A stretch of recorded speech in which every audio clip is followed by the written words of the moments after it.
Has Nike SB lost its way? We'll talk about that this time on Fire Footwear.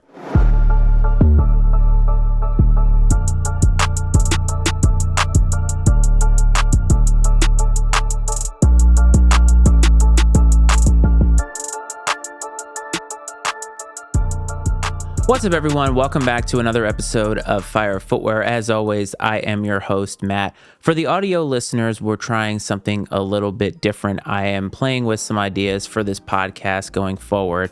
And right now, this is being simulcast on YouTube. Nothing is going to change in the audio space. I'm still going to do your typical 14, 15-minute episodes. But I'm going to try something a little bit different, see what works, because I'm trying to diversify what we do here, but I'm also trying to make sure I don't burn out and continue to give you the kind of quality that you're used to. So right now, what you're seeing here is me on YouTube with this, and we're going to try to put this out in other places as well. And before we get into the topic of the day, I do want to talk about a couple of things. First thing would be to subscribe to the Fire Footwear YouTube channel. If you're listening in audio, of course, that's something that you should do. But if you're watching this on YouTube, there's no need to do that. And the other one is Matt Freights, which is my filmmaking channel. I've been trying to do some different things there. I was actually just in South Carolina recently, and I found myself stuck there and went down to the Wando River, for those of you who are familiar, in Mount Pleasant. And it was really peaceful. Made a little bit of a short film there of some of the things that I saw. And it was kind of an unexpected way of making content. And you take those as you can get them. So bear with me as we go through some of this. I'm trying out some new things. I want to innovate. This is going to be the 5th year of this podcast coming up in September. And after 5 years, we might as well make a few changes. So I want to shout out everybody who has been here for the long haul. Even if you're new, I do appreciate you as well. But there are so many people who have rode with me through thick and thin and all of that. And I can't even begin to tell you what that means to me, because when you have any type of a platform, it's not a guarantee that people are going to care about anything that you say. And in this world of sneakers, where so many people have opinionated opinions and so many people feel that the way that they do it, the way that they think about it, is the only way to do it, it's amazed me that I even have an audience at all, because I realize that I'm almost sort of an acquired taste with this. And so it means a lot to me. And I want to get into something this week that I think isn't being talked about enough. And it's nothing earth-shattering. It's not some big news topic, but we see a lot of these releases about a year in advance, right? We feel or see on social media the announcements of, oh, it looks like this is going to come out. This is going to come out here.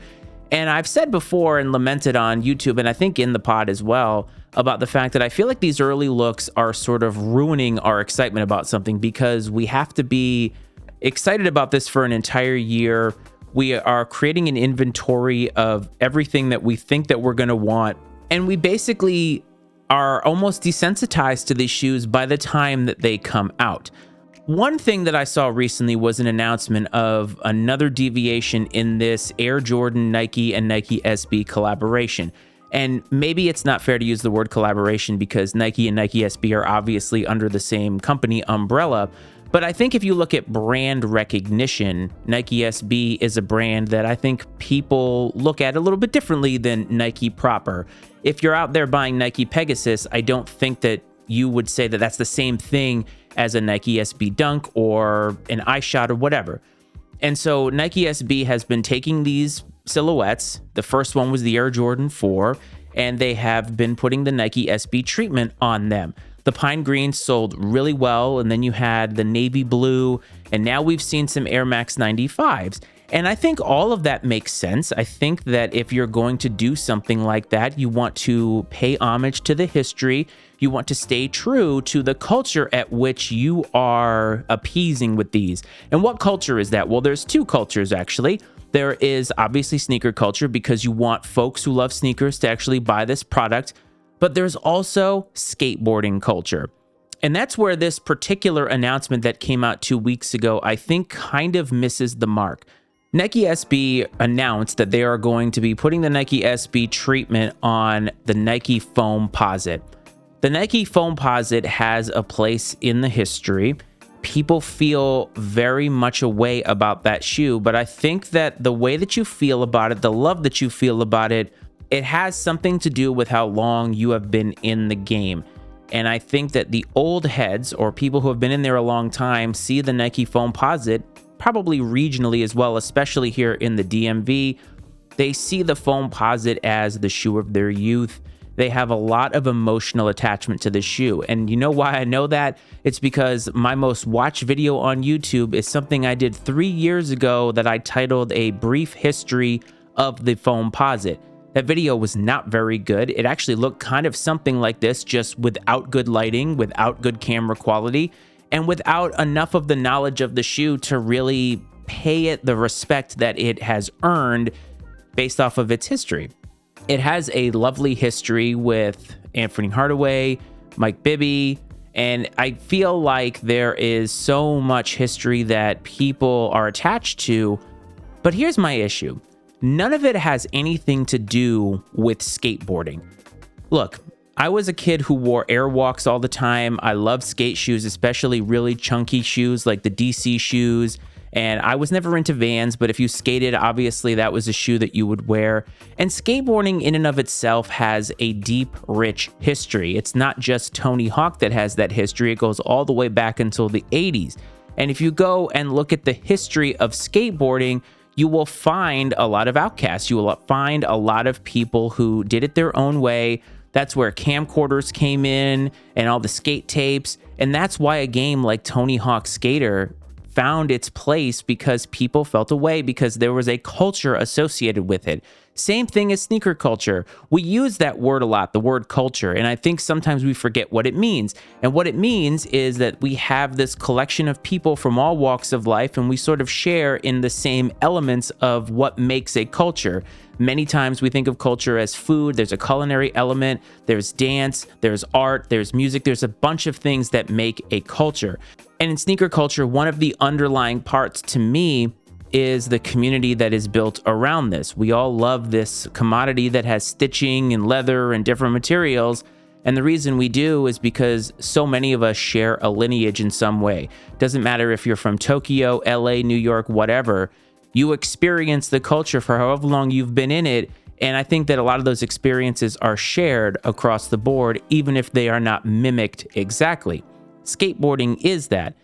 And when I look at this particular shoe, when I look at the direction that Nike SB is going in, I have to think about the past. I have to look at what they've done, not just with this recent collaboration, but all the way back.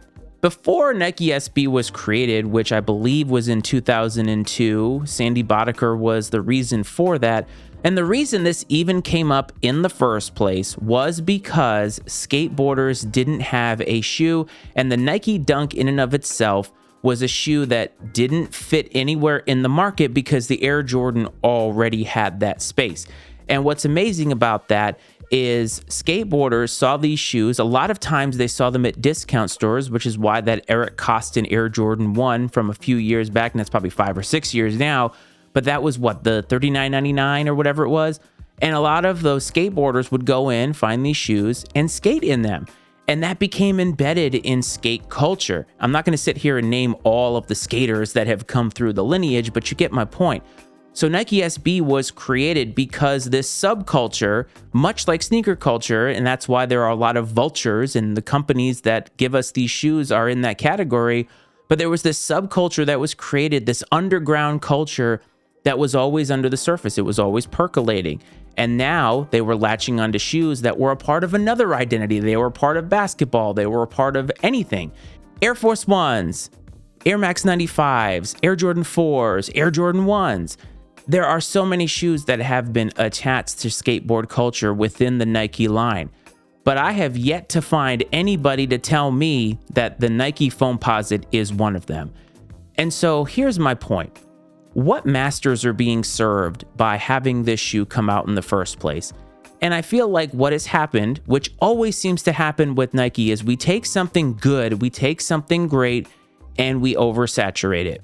We take it so far down the road that now it's lost any identity that it had. It's lost any identity to skate culture. It's lost any identity to Nike SB. And now what you have is a shoe that nobody recognizes for what it is. The Nike Foamposite is a big shoe. It's a bulky shoe, and it definitely is representative of a specific time.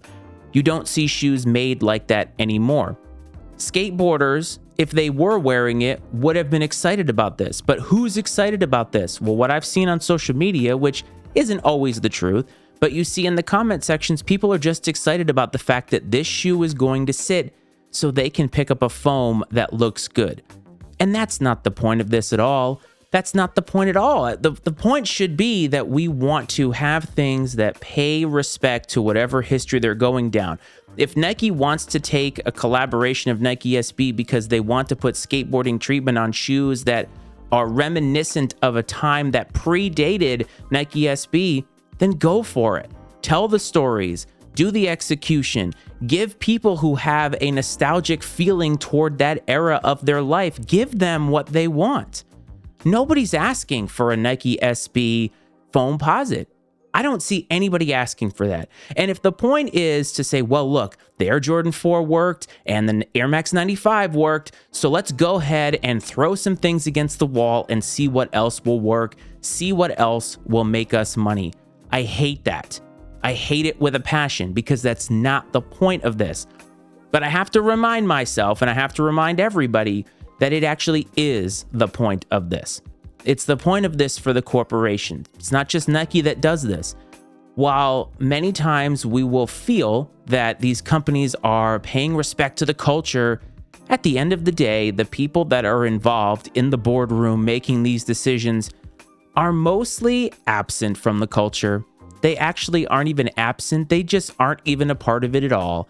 The boots on the ground, the people like me and you who I've talked about for the last couple of months, we are underrepresented in these markets. And if you're a skateboarder right now, it probably doesn't hurt you that Nike is doing this, because at the end of the day, if you're losing sleep over a collaboration, then maybe you need to go out and touch some grass.